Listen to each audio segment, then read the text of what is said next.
বৃহস্পতিবার সন্ধ্যা থেকে শুক্রবার শুরু হয়ে যায়।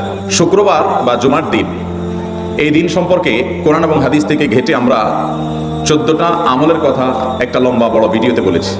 আজকে সেখান থেকে আমি সংক্ষেপ করে এই 14টার মধ্যে আবার অতি গুরুত্বপূর্ণ 5টা আমলের কথা বলবো ইনশাআল্লাহ। নাম্বার 1, সবচেয়ে বেশি যেটা করতে হবে পরিমাণে, জুমার দিন জুমার রাত বৃহস্পতিবার সন্ধ্যা থেকে নিয়ে শুক্রবার সন্ধ্যার আগ পর্যন্ত পরিমাণে সবচাইতে বেশি করতে হবে যে আমলটা, সেটা হলো দুরূদ শরীফের আমল। নবী করিম সাল্লাল্লাহু আলাইহি ওয়াসাল্লাম বলেছেন, আকসিরু আলাইয়া মিনাস সালাতি মিন ইয়াউমিল জুমআতি ওয়া লাইলাতিল জুমআ, তোমরা জুমার দিন এবং জুমার রাতে আমার প্রতি বেশি বেশি দুরূদ পাঠ করবে, দুরূদ প্রেরণ করবে।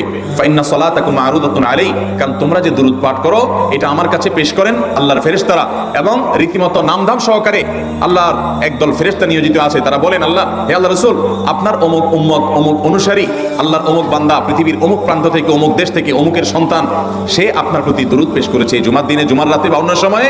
এটা নবী করিম সাল্লাল্লাহু আলাইহি ওয়াসাল্লামের কাছে রিপোর্ট দেওয়া হয় আল্লাহর নিযুক্ত ফেরেশতাদের মাধ্যমে। এইজন্য শুক্রবার এবং শুক্রবার দিন এবং রাত, অর্থাৎ বৃহস্পতিবার সন্ধ্যা থেকে নিয়ে শুক্রবার সন্ধ্যা পর্যন্ত এই 24 ঘন্টার মধ্যে নবী করিম সাল্লাল্লাহু আলাইহি ওয়াসাল্লামের ভাষ্য খেয়াল করেন, আকসিরু আলাই। ওলামায়ে কেরাম জানেন নবী আলাইহিস সালাম সাধারণত কোনো আমল পরিমাণে বেশি করতে বলতেন না। পরিমাণে বেশি করতে বলার মতো আমল খুব কম ইসলামে। গোটা কোরআন যদি খোলেন আপনি, পরিমাণে অধিক করতে বলা হয়েছে এরকম আমল খুব বেশি পাবেন না। তোমরা বেশি বেশি করে নামাজ পড়ো, বেশি বেশি করে রোজা রাখো, এরকম কথা কোরআন হাদিসে নাই। অবশ্যই একজন ইমানদার 5 ওয়াক্ত ফরজ নামাজের পাশাপাশি অধিক পরিমাণে নফল নামাজও পড়বেন, সেটা ভিন্ন কথা। কিন্তু কোরআনে বেশি পরিমাণে আল্লাহর জিকির করার কথা বলা হয়েছে। আর নবী করিম সাল্লাল্লাহু আলাইহি ওয়াসাল্লাম বৃহস্পতিবার সন্ধ্যা শুরু হলে শুক্রবার সন্ধ্যার আগ পর্যন্ত বেশি পরিমাণে করতে বলেছেন যে কাজটা, সেটা হলো দুরূদ শরীফের আমল।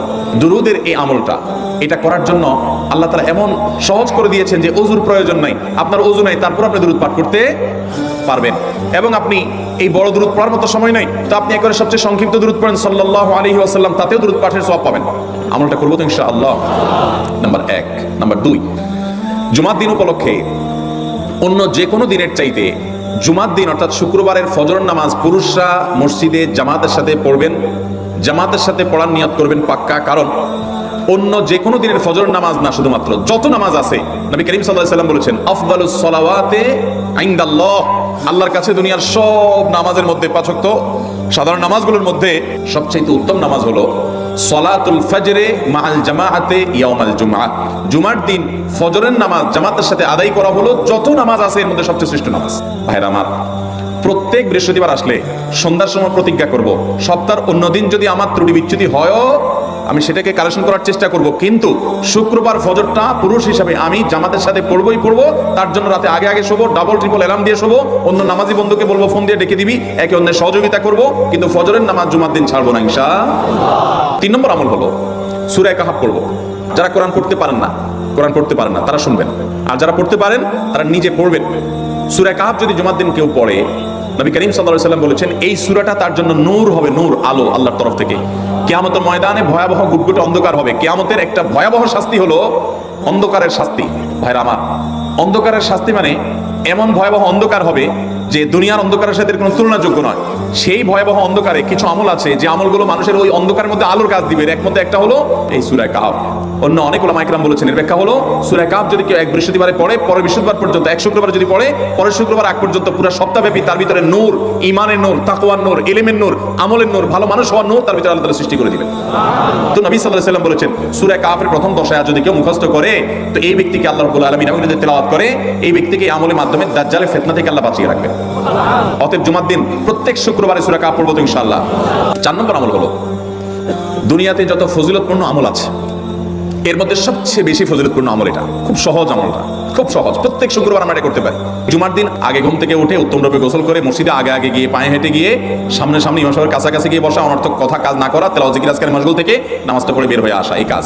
এই কয়েকটা কাজ যদি করে তাহলে কাজ কয়টা হলো? আগে আগে ঘুম থেকে উঠা, ওই যে ফজর নামাজ জামাতের সাথে পড়া ইত্যাদি, গোসল করা উত্তম রূপে, আর পায়ে হেঁটে মসজিদে যাওয়া, বাহনে না চড়া।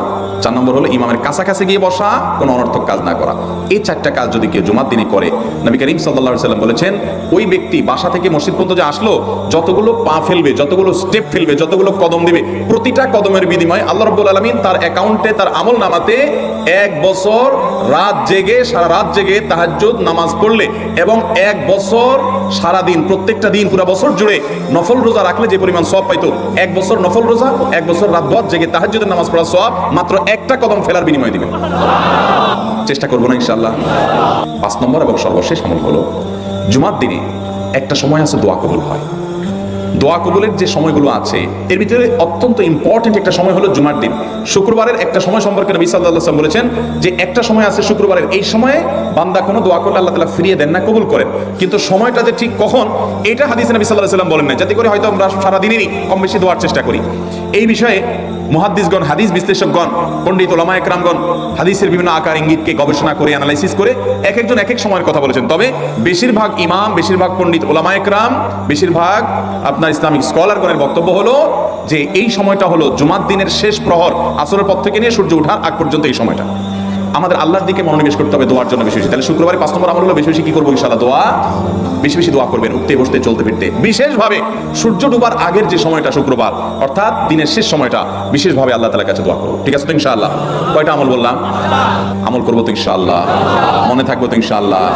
আমরা প্রয়োজনে বাসায় গিয়ে একটা কাগজে নোট করে ফেলবো, লিখে ফেলবো, লিখে এরপরে ওয়ালে টাঙ্গাই দিবেন বাসায় যে জুমার দিনই 5 কাজ আমি ছাড়বো না।